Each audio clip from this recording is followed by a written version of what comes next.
Iran polling ബൂത്തിലേക്ക്. രാജ്യത്തെ സംബന്ധിച്ചിടത്തോളം ഈ തെരഞ്ഞെടുപ്പ് ഏറെ നിർണായകമാണ്. ഏറെ സങ്കീർണമായ രാഷ്ട്രീയ പ്രതിസന്ധിയിലൂടെയാണ് രാജ്യം കടന്നു പോകുന്നത്. ഇബ്രാഹിം റൈസിയുടെ അപകട മരണത്തെ തുടർന്നാണ് ഇറാൻ പുതിയ പ്രസിഡന്റിനെ തെരഞ്ഞെടുക്കുന്നത്. 18 വയസ്സിന് മുകളിലുള്ള 61.5 ദശലക്ഷം പൗരന്മാരാണ് വോട്ടവകാശം രേഖപ്പെടുത്തുന്നത്.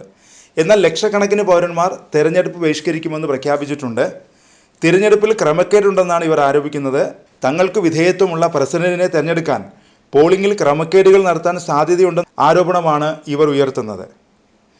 കഴിഞ്ഞ കുറച്ചു നാളുകളായി ഇറാൻ ജനത തെരഞ്ഞെടുപ്പുകളോട് പുറംതിരിഞ്ഞു നിൽക്കുകയാണ്. കഴിഞ്ഞ വർഷം നടന്ന പാർലമെൻറ്റ് തെരഞ്ഞെടുപ്പിൽ 41% താഴെയായിരുന്നു പോളിംഗ്. തലസ്ഥാനമായ തെഹ്റാനിലെ പോളിംഗ് വെറും 10%. ഇതാണ് ഇറാനിലെ ജനാധിപത്യം നേരിടുന്ന ഏറ്റവും വലിയ വെല്ലുവിളി. പ്രസിഡന്റ് ഇബ്രാഹിം റൈസി ഹെലികോപ്റ്റർ അപകടത്തിൽ കൊല്ലപ്പെട്ടതിനെ തുടർന്നാണ് രാജ്യം തെരഞ്ഞെടുപ്പിലേക്ക് നീങ്ങിയത്. 2 സ്ഥാനാർത്ഥികൾക്കാണ് ജയസാധ്യതയുള്ളത്. 2 പേരും യാഥാസ്ഥിതിക നിലപാട് പുലർത്തുന്നവരാണ്. ഭരണപരിചയമില്ലാത്ത ഇറാൻ്റെ മുൻ ന്യൂക്ലിയർ നെഗോഷിയേറ്ററാണ് ഒരു സ്ഥാനാർത്ഥി. പാർലമെൻറ്റിൽ സ്പീക്കറായ മുഹമ്മദ് ബാഗർ ഖാലിബാഫ് ആണ് മറ്റൊരു സ്ഥാനാർത്ഥി. തെരഞ്ഞെടുപ്പിന് മുമ്പുള്ള പ്രക്രിയയുമായി ബന്ധപ്പെട്ട ചില പ്രശ്നങ്ങൾ കാരണം ഇവരിൽ ഒരാൾ സ്ഥാനാർത്ഥിത്വത്തിൽ നിന്ന് പുറത്തേക്ക് പോകാൻ സാധ്യതയുണ്ട്. അങ്ങനെയാണെങ്കിൽ പരിഷ്കരണവാദിയായ മസൂദ് പെസഷ്കിയൻ സ്ഥാനാർത്ഥിയായി എത്താനുള്ള സാധ്യത വർദ്ധിക്കുന്നുണ്ട്. ഹൃദയ ശസ്ത്രക്രിയാ വിദഗ്ധനാണ് മസൂദ്. 2015 ആണവ കരാറിൻ്റെ സൂത്രധാരനാണ് ജലീലി. കിഴക്കൻ രാജ്യങ്ങളുമായി സാമ്പത്തിക ബന്ധം സ്ഥാപിക്കുന്നതിലൂടെ പാശ്ചാത്യ രാജ്യങ്ങൾ ഏർപ്പെടുത്തിയിട്ടുള്ള വിലക്കിനെ മറികടക്കാൻ സാധിക്കുമെന്നാണ് ജലീലി കരുതുന്നത്. സ്ത്രീകൾ ഹിജാബ് ധരിക്കണം എന്നൊക്കെയുള്ള തികച്ചും യാഥാസ്ഥിതികമായി ചിന്തിക്കുന്നയാളാണ് ജലീലി. ആണവ കരാറിൽ മാറ്റം കൊണ്ടുവരണമെന്ന പക്ഷക്കാരനാണ് ഖൊലിബാഫ്.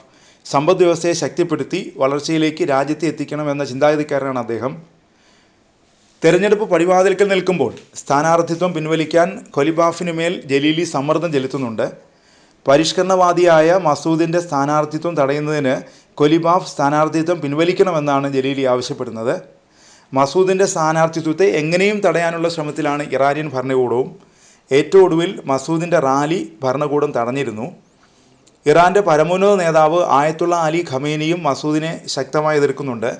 ചില രാഷ്ട്രീയ നേതാക്കൾ ഇറാനെ അമേരിക്കയുടെ വഴിയിലേക്ക് നയിക്കാനുള്ള ശ്രമത്തിലാണെന്നാണ് ഖമേനി തെരഞ്ഞെടുപ്പിൻ്റെ പശ്ചാത്തലത്തിൽ നടത്തിയ ഒരു പ്രസംഗത്തിൽ പറഞ്ഞത്. പാശ്ചാത്യ രാജ്യങ്ങളുമായി ചേർന്ന് നിൽക്കണമെന്ന പക്ഷക്കാരനാണ് മസൂദ്. അതിനെ യാഥാസ്ഥിതികർ ശക്തമായി എതിർക്കുന്നുണ്ട്. ഇറാനിലെ പരിഷ്കരണവാദികൾ യാഥാസ്ഥിതികരുടെ ഭരണം അവസാനിപ്പിക്കണമെന്നാണ് ആഗ്രഹിക്കുന്നത്. എന്നാൽ ഇറാനെ മതരാഷ്ട്രമായി നിലനിർത്താൻ ആഗ്രഹിക്കുന്നവർ പരിഷ്കരണവാദികളെ ശക്തമായി എതിർക്കുന്നുമുണ്ട്. എന്തായാലും ഇറാൻ അതിസങ്കീർണമായ രാഷ്ട്രീയ സാഹചര്യത്തിലൂടെയാണ് കടന്നു പോകുന്നത്.